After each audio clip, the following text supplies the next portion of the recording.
Watazamaji wa Icross News, leo katika viwanja hivi vya Sabasaba maonyesho ya maliasili na utalii yanaendelea, wakiwemo wajasiriamali mbalimbali katika mabanda yao wakionyesha bidhaa mbalimbali ambazo zinatokana na zao la misitu.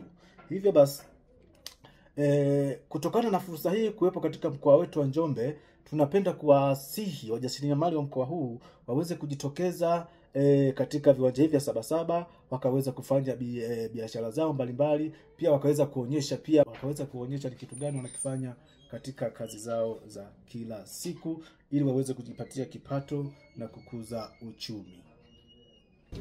Ninyi mmesomea wanyama hawa? Ndio.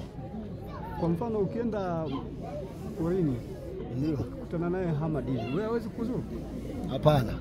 Kuna staili yake. Simba hata kama unatembea porini, labda mmekutana ghafla, wala wewe usikimbie. Wewe simama tu, muangalie, mkazie macho. Ukimkazia macho, anaona aibu. Sasa ukuta utadondoka. Unaona, ukimkazia macho, anakuangalia kwenye miguu. Je, miguu inatetemeka? Kama miguu inatetemeka, ana vitisho, kama anakuja, je utashtuka? Lakini ukimkazia macho na miguu haitetemeki, anaona aibu, anageuka na ondoka. Ila kibaya zaidi, ukimuona usikubali kumpa mgongo. Ukimpa mgongo umekwisha.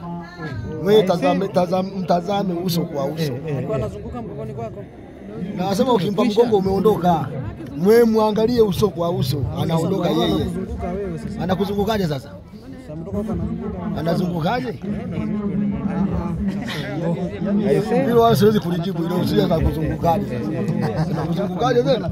Wewe ameuliza swali kwamba mmekutana uso kwa uso, ndio nakupa mbinu sasa kipi cha kufanya. Na yeye huwezi kuwa unatembea kwamba anatokea mgongoni mwako. Na wewe kuna sehemu utafika watu wakati unatembea porini, unasikia kama unapenda kutembea usiku, kuna sehemu unafika sasa nywele zinasisimuka hivi. Hata polini ndivyo ilivyo. Nakupa hisia. Alafu sasa hawa si wana harufu, unasikia harufu fulani hapa sipo. Kwa hiyo lazima na wewe unakuwa makini kuangalia huku na huku na huku. Sasa labda swali jingine la ufahamu, naomba nikuulize kitu. Ndio.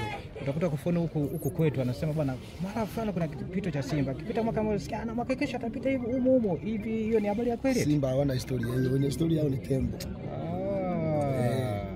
Wenye historia yao ni tembo. Simba hawana historia leo hata miaka 20. Sema labda kama atakuwa alikuwa amezaliwa pale kipindi kile.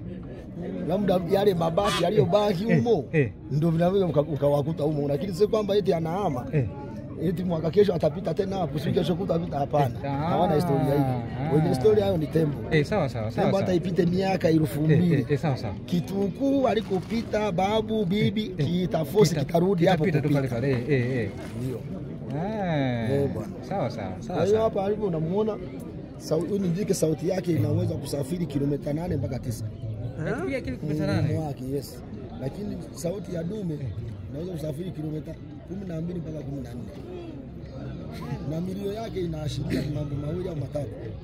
Aidha ni furaha, mbili njaa, tatu au kuborati mwenzake niko hapa. Je, kama magemu hiyo milio mnaijua kwa huu ndio huu ni wadume na huu mlio wa jike. Na huu mlio ni wa huzuni, huu mlio wa njaa na huu mlio wa furaha, huu mlio wa kumuita mwenzake, huu mlio wa vita wa vita. Ndio unamsha hapo.